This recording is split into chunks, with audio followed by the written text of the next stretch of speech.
Joey, another spooky season episode here. Let's do it.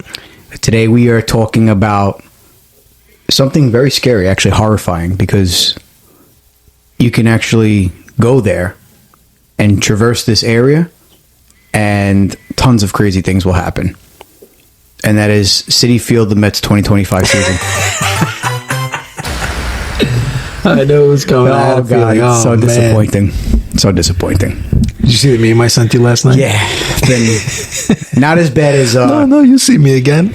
I am, as a Mets fan, not surprised remotely about it. Juan Soto's probably, I think it's the best season of his career. That was his best career season. He turned it on. And then he turned it on late, but he turned it on. I said that was going to happen. I said there's no way that he's been so good that he's just going to shit the bed because he's on the Mets. However, the Mets collectively shit the bed all entire, like just together from collapse. Yeah, the Marlins hate you guys, man. Yeah, they are. So it is what it is, and good luck to the Yankees in the postseason. Yes, so, at least it's a New York team. One thing that I will say to the Yankee fans that love to bash the Met fans is every year this happens for the most part. The Mets shit the bed, except for last year. They made it pretty far. Came close to beating the Dodgers. They went 6 games. Yeah, I'll give them credit. They went 6 games. The Yankees didn't. A little further than us. Yeah, and I'll tell you this: Yankee fans need to remember a saying that I was told, and that's never eat crow. Don't eat crow. It's all the talking, and the last how many years has it been? It's been a while. But I mean, the thing is, at least we make the playoffs every year. You know, so I feel like some Yankee fans are just content with being. I want to win.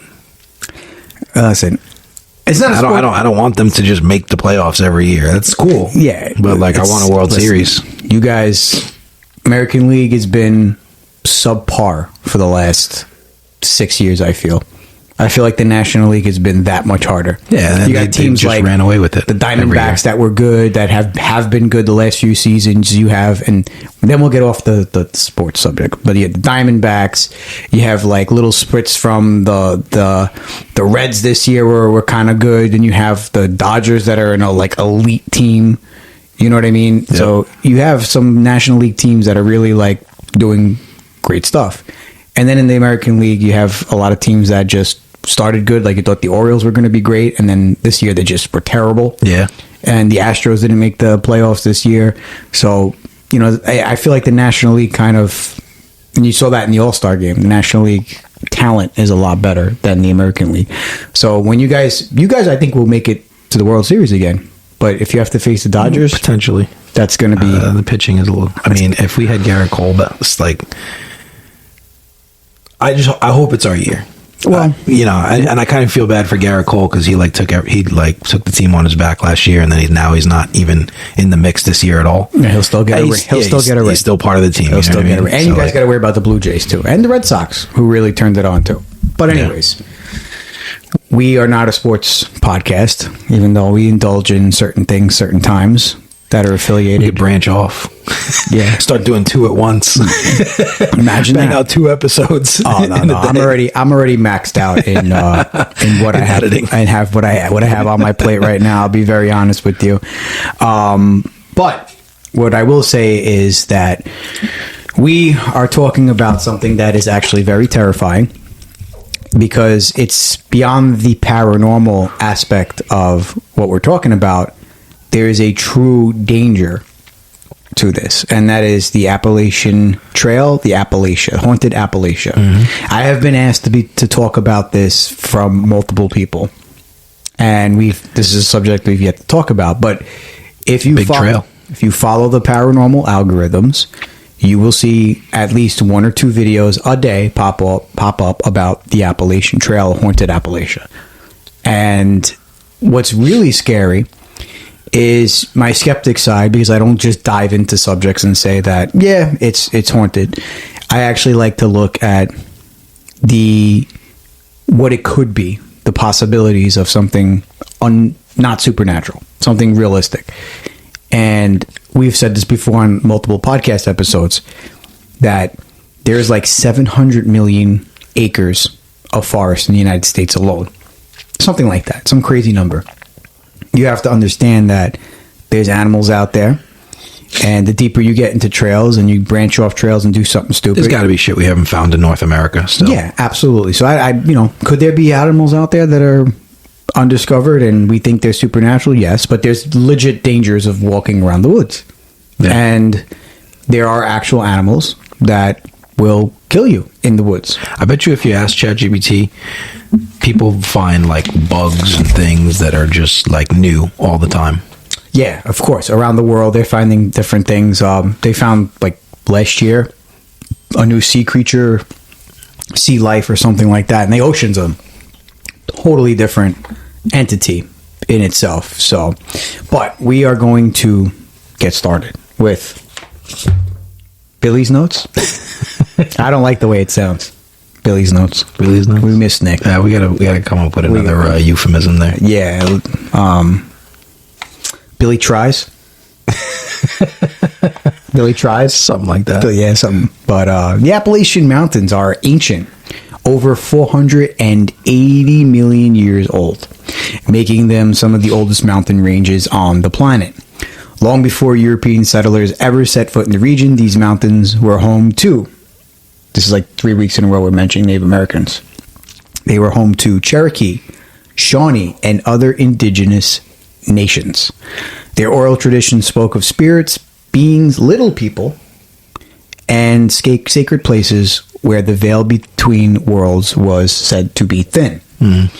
When settlers arrived in 1700s and the 1800s, they brought with them their own superstitions from the old world. Scots, Irish tales, and haints, banshees, and witches.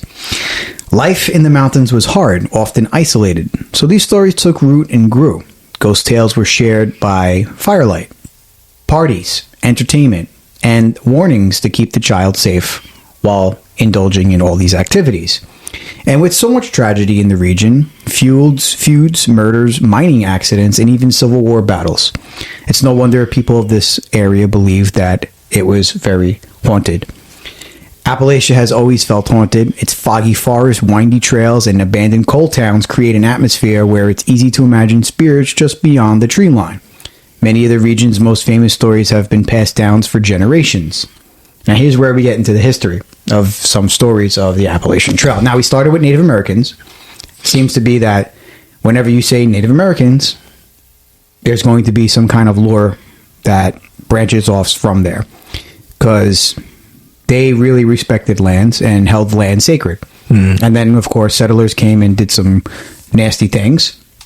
And when you have... The settlers didn't know about the lands either, so it's like whatever information that the natives have about specific places, like, hey, we don't go over there. Settlers are just like, yeah, I think that looks like a good place over there. I actually was going to go a step further. I said their love for the land and then it being taken from them will have their energy forever embedded in the land. That's a part of it too. And that it's forever embedded in the land. Now, when you walk the land and you're not of Native American blood, guess what? You're going to probably see things that don't want you there. So I would take that a step further. Oh, man. Okay. So, take the Green Bearer Ghost, one of the strangest true crime cases in American history. Now, this is a true story. I think I pronounced that right. Green Bearer Ghost. One of the strangest true cases in American history. In 1897, a young woman named Zona Hester Shue was found dead under suspicious circumstances.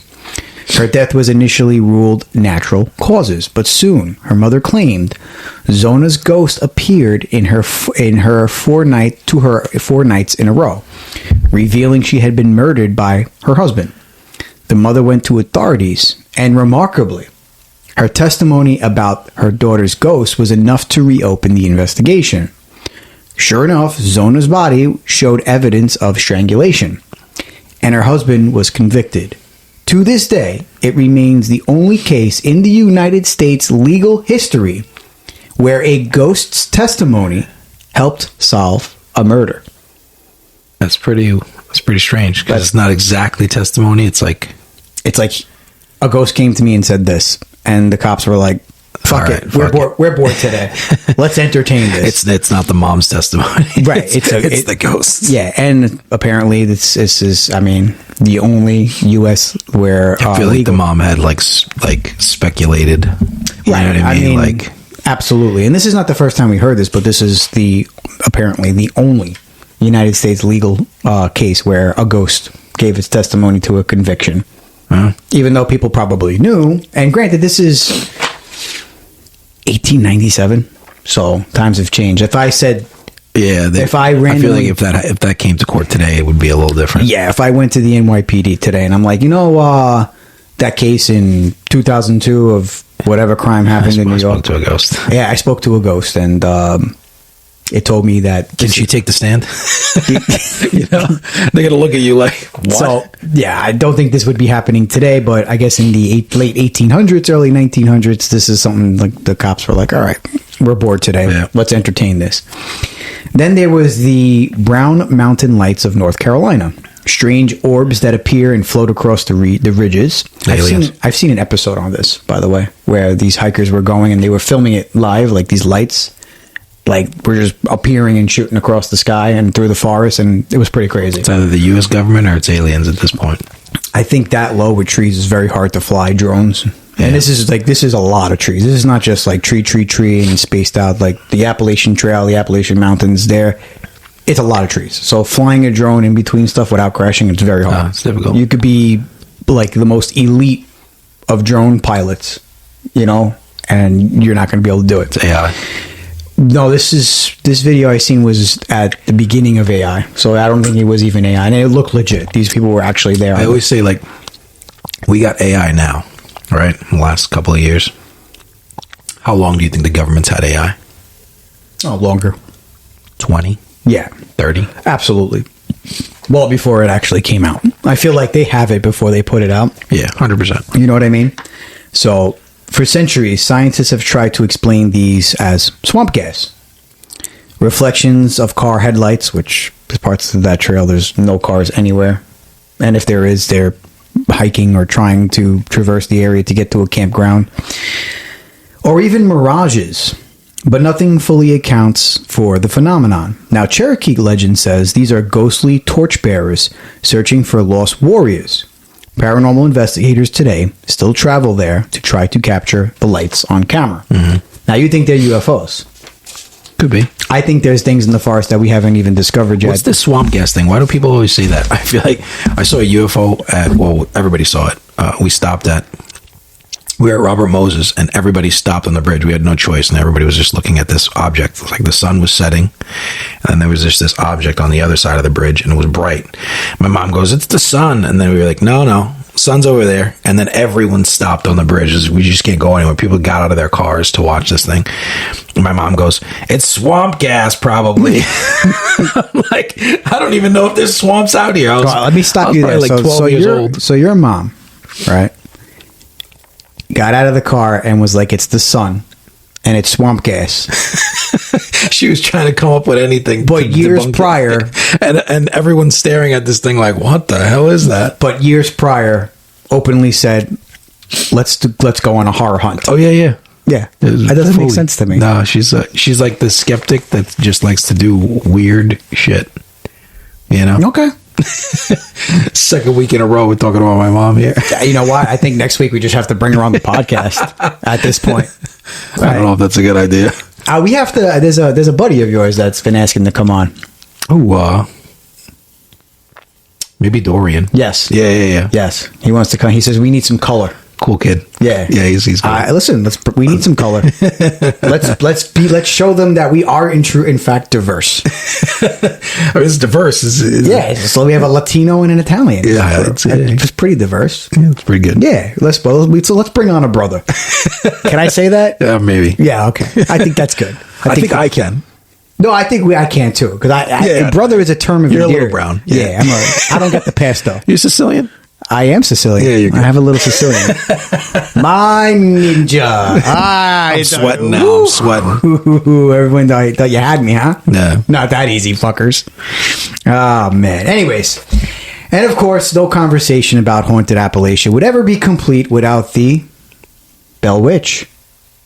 which we missed. That it was in the region of the Appalachian Trails. Yeah, there. We missed this when we talked about her. Come full circle now. In the early 1800s, we talked about this on last week's episode, if I'm not mistaken, because we've been pre-filming the shit this season, so I don't even know where the episodes land. But anyways, in the early 1800s, the Bell family of Adams, Tennessee, was tormented by a violent entity that scratched, slapped, and spoke to the family. The haunting escalated until the father, John Bell, mysteriously died, and many believe the witch was responsible. And he died from that black ink-like substance that was on the floor, and they tested it out on the cat that was in the family. The cat spontaneously convulsed and died instantly, and John Bell apparently passed away. And the laugh of the witch resonated through the room, and she did her job. And then came back years later to talk about life in the afterlife with John Bell Jr. So that was in the region of Appalachia, which we missed when we talked about the Bell Witch. I completely missed that. Did not even come up in my notes at all.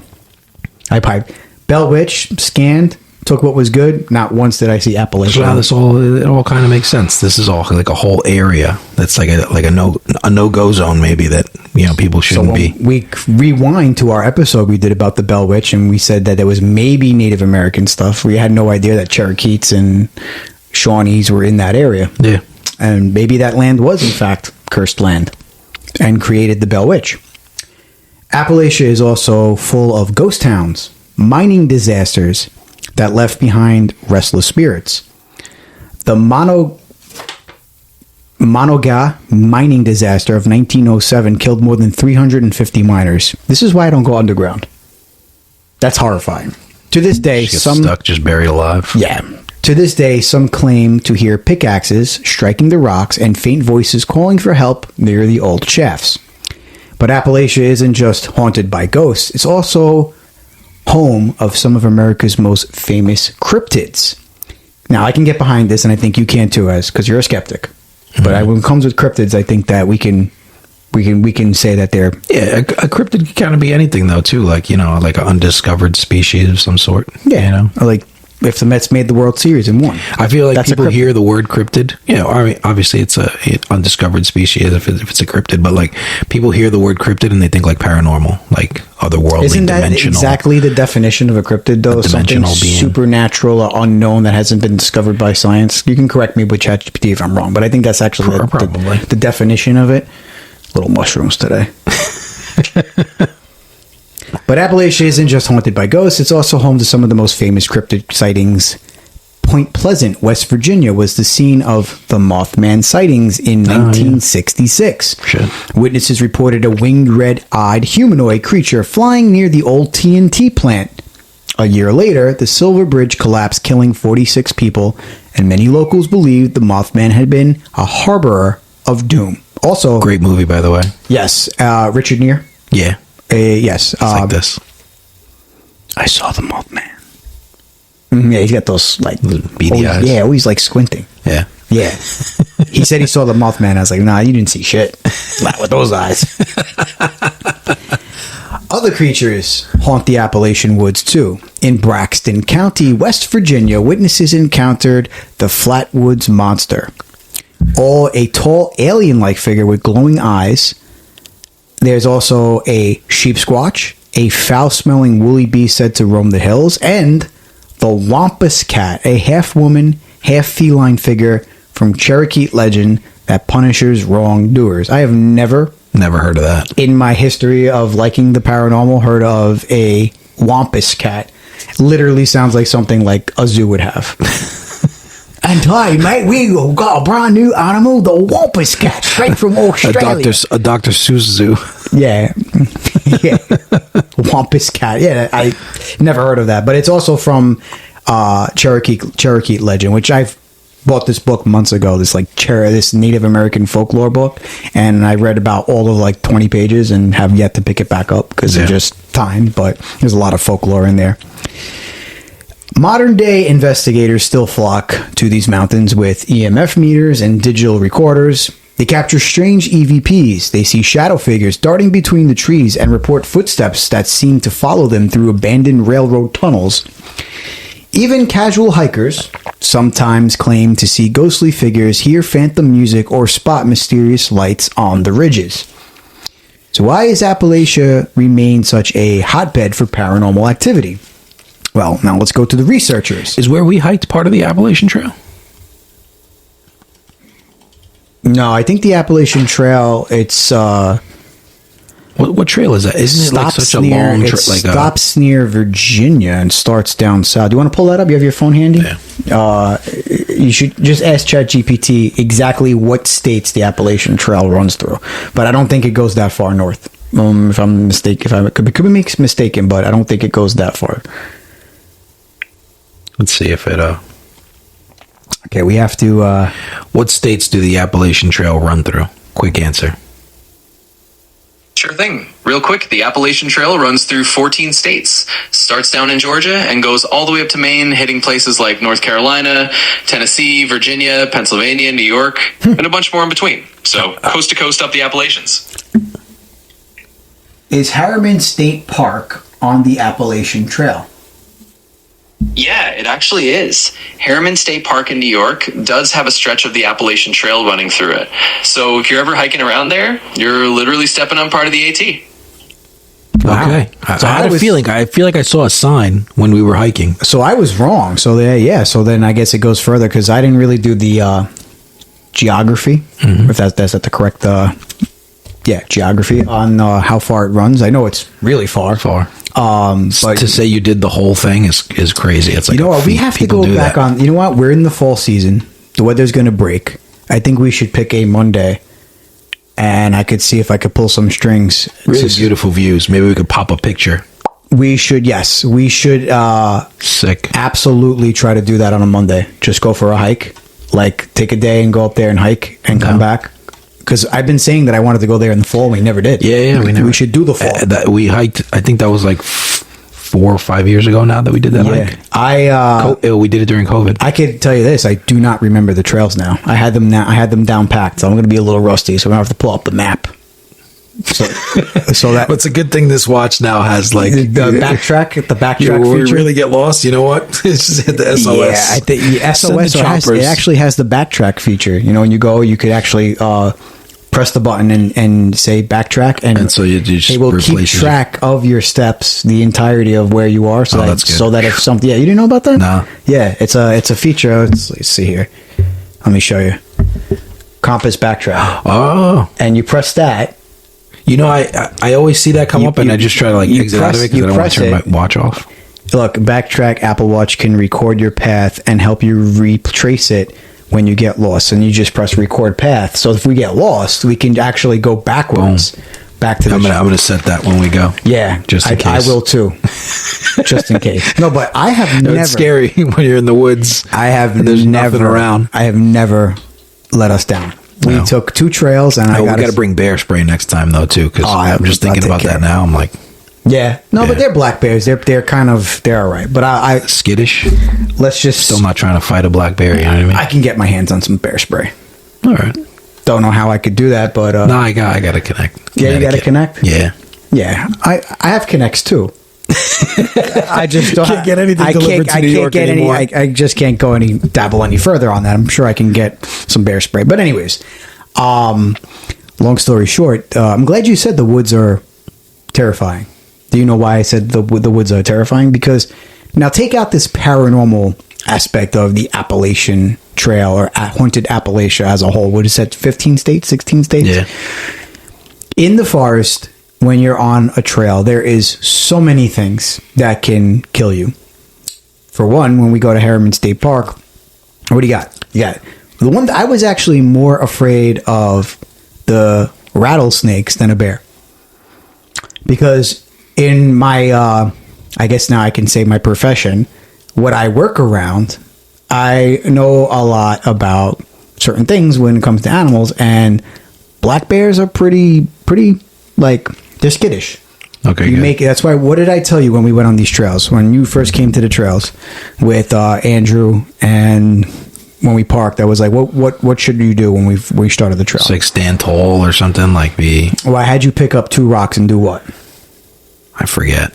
I was like, guys, you're going to make a lot of noise. And so if you want, take 2 rocks and just smash them together. Clap them together every so often to make sounds. Yeah. Because people think you go to the woods, you got to be quiet, right? You got to be quiet. No, actually, you want to. You got to make some noise. You want to make noise because animals, if you're making a lot of noise, they perceive you as a bigger threat. So they'll leave. The more vocal you are or the deeper your voice is, then they're not going to come over to you. You know what I mean? They will want to stay away and do their own thing. And the black bears are like that. So unless you actually legitimately stumble upon a sleeping black bear, then that's a little bit more like, oh man, I fucked up. Because an animal that's sleeping and wakes up and sees you is not going to immediately run. They might try to defend themselves. Yeah. You know what I mean? But luck we run into a Yeti. But there'll be signs, right? There was one point in one of the trails we took, there was literally yellow signs that says this is bear territory, be on the lookout. Yeah. And at that point, I start looking at the floor for bear droppings, bear prints, things of that nature. You look at the trees, sometimes you can see claw marks, you can see bear hair on the trees because they rub against the trees. So I'm very cautious. And the one thing, too, is I remember saying to you guys, look down, right? Like, pick up a branch and hold it and poke around because stay on the trail because little snakes, man. It's like, I know one time we went, I heard the rattle. That means we were close. I heard it. And they only do that when they're like, I'm going to bite you, get back. Yeah. I heard it. And I said, Joey, let's freeze. Let's not go in that direction because I just heard it. But there was one time where I legitimately I actually posted it on the page. On the Instagram page, I came across not one, but 2 of them, literally 8 feet from one another. 2 of them. Timber rattlesnakes, which are actually more of the docile type of rattlesnakes. They shouldn't even be over here. They're not. They were brought here. Yeah. They were brought here, but I heard that story. Someone brought the rattlesnakes here, and they made it somehow, and we have copperheads and timber rattlesnakes in Harriman State Park. Because I didn't think for a second that we had venomous snakes in New York, like especially that close to the city. Now, Harriman State Park in New York, for those watching or listening, is the 2nd largest state park in New York State, for my memory serves me correctly. So, there's a lot that can happen. So, if you take out the paranormal element of going into the woods, you actually have real things. So, despite all these, you might be killed by something that's very known, rather than something legitimately that's not. like cougars, mountain lions, very deadly, can range in size. They will hunt you, they will stalk you. If their cubs are nearby, they will literally. Yeah, I saw that. You saw that one video, that guy escaping it. He walked backwards rocks at for a long time. You can't turn your back on cats. Okay. Yeah. He walked back. You got to make yourself, and if it charges you, that's why a lot of people, they film themselves pulling out their side piece when they're in the woods, because just shooting an animal is illegal, right? So you have to actually film that you are in trouble. And I think some of these videos are justified when a mountain lion or a cougar is literally stalking you and charging you. Yeah. If it charges you a few times and you shoot it on camera, I think you're justified because that thing was trying to kill you. And if you get away barehanded, or without bring my brother now, he's without any type of bear spray or pepper spray, or if you can bring something that will protect you, bring it. There was one guy that actually wrestled a cougar, a mountain lion, and strangled it to death. And he got beat up, but he survived. There must have been a smaller one, but that's rare. Unless you're over 6 feet and you're like 200, 300 plus pounds, where you're right on par with the weight of that animal. Yeah, you're kind of screwed. You're cooked. Like right now, the weight I'm at and my height and my little tiny hands, I'm gonna have a problem. Yeah, you know what I mean? Gonna have a problem. Eye gouge it. Let it bite just sacrifice your arm and just. But I'll tell you what. It won't be my first time fighting off a cougar, if you know what I mean. But that was a good one. There it is. Nailed it. Yeah, I always press the wrong button. That's what she said. Yeah. There you go. All right. Well, but there is legitimately real problems in the woods besides the paranormal ones. Now, I do believe wholeheartedly that in the woods, again, being that they're so vast, that there are things that are undiscovered. And we have to be mindful. Something my father said a couple weeks ago is that just because we don't see it doesn't mean it's not there. Now, the Bigfoot stuff, there's been too many reports for it to be fake.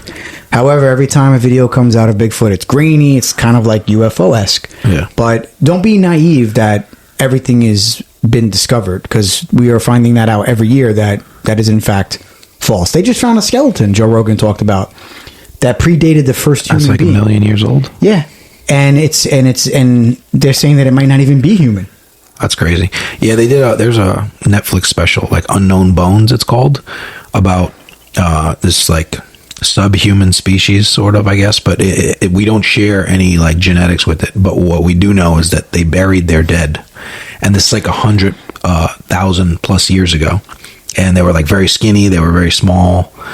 They did like a recreation of what they might look like according to their genetics. Their faces are very like odd, you know. I remember years ago when I went out and I got ossified and I met some random chick, and I woke up the next morning and I said, wow, I just watched Unknown Bone.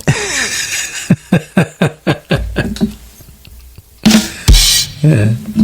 That was a good one. That was in my you opinion. didn't get in trouble for that one, but Yeah, it's it's all right. Years ago, it's just war stories. Scars from war stories. I actually hope no scars. No, we're good.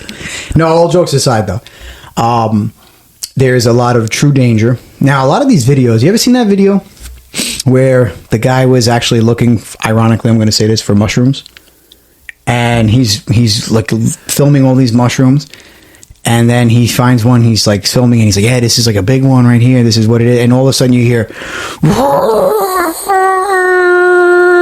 and he's like, I think it's time to go. Very calm after he heard this thing. You ever seen that video? No, I gotta check that out. Oh, dude, it's like a very iconic video, and I watched the comments in the video are funny. They're like, yeah, I think it's time to go. Very calmly, like I would have been out of there, like, you know what I mean? See ya.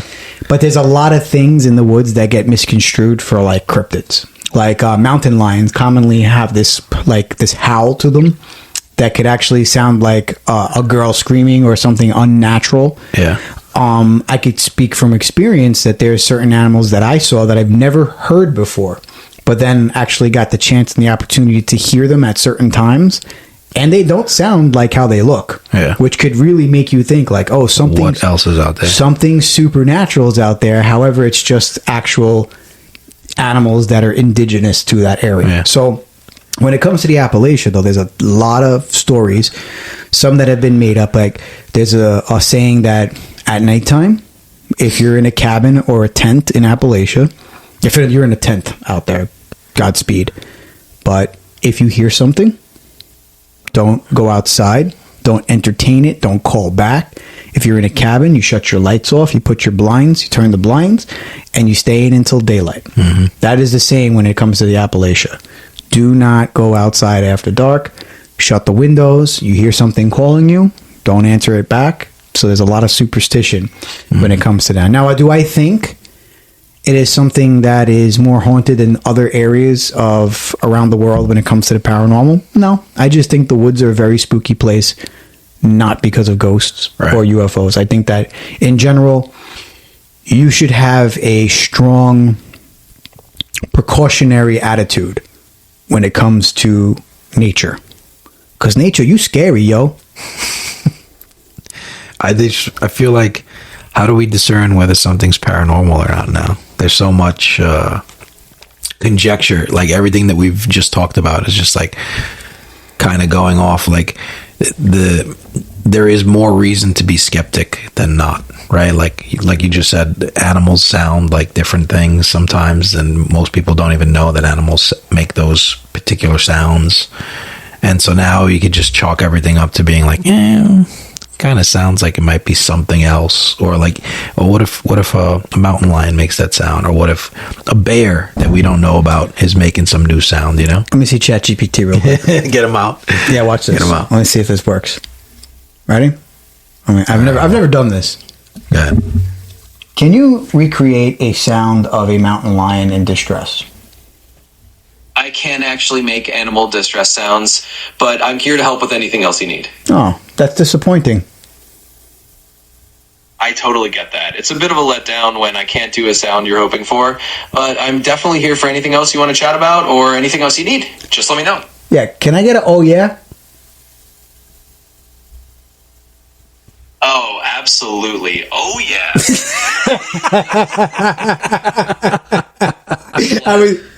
I was really hoping for the oh yeah. If he would have did that, man, I would have lost it. Wait a minute. Oh, okay.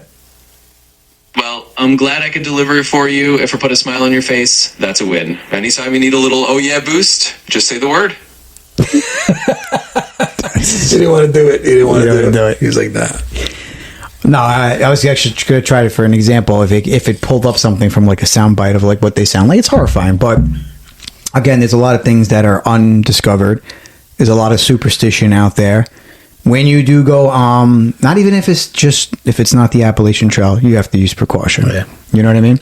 And I do think there are some strange things that happen out there because I do believe very wholeheartedly in Native American folklore. They were here before us. They seen things that none of us would have saw at that time. They warned us, and they put it down in forms of cave paintings and other ways that we saw it through history. And they probably seen things that we will never see because whatever they saw at that time probably went into a type of hiding or deeper in the woods. And I do believe there's some supernatural elements to the forests in general, not just Appalachia. I have seen Stranger Things. All 5 seasons. All 5 seasons? Oh, I just got... There we go. Yes, man. Oh, so by the way, even though it doesn't feel like it, and this episode is airing on a different date, the day of us recording this today is September 29th.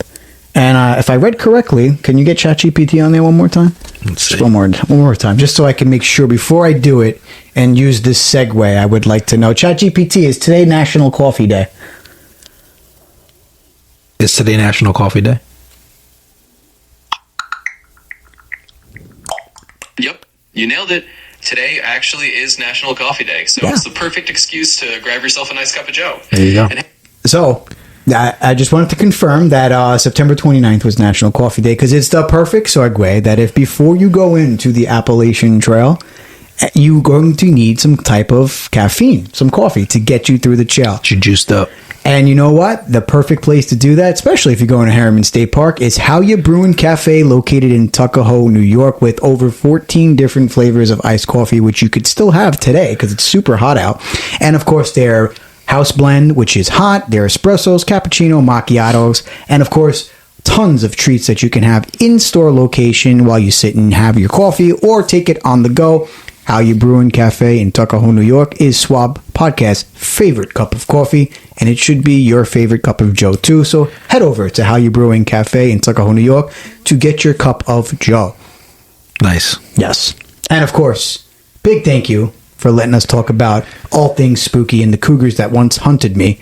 Big thank you to Spotify for Creators. If you don't know about Spotify for Creators, it is the free app that allows you to get your podcast idea out there. If you have a phone, tablet, or computer, head over to Spotify for Creators to get started. How's that? You good? All right. It's like I always ask, how's that? You know, like I should just be like, yep, that's. Did we nail that take? Yeah. Another one down, and how many more to go? But yeah, Appalachian Trail. Been asked to talk about it. We touched on it. Spooky, if you really think about the vastness of the forest, but nothing as crazy as. There were times where we were in there. We went off trail like twice. And then we were like, nah, let's go back. Let's go back. I'm going to post a link to the video you made so you could see. But this is during the day. Of course, at nighttime, forests are a whole different entity. But I don't think it's as scary as some of the other things that we spoke about. Yeah. But again, use caution when you're going into the woods. And as Bear Grylls once said, improvise, adapt, and overcome. It's actually Billy Poacher's voice. And until next time. That's not a knife. That's not a knife. This is a knife. This is a knife. And until next time, that has been another episode of the Say What Again Billy podcast featuring my handsome co-host, Joey. Never mind.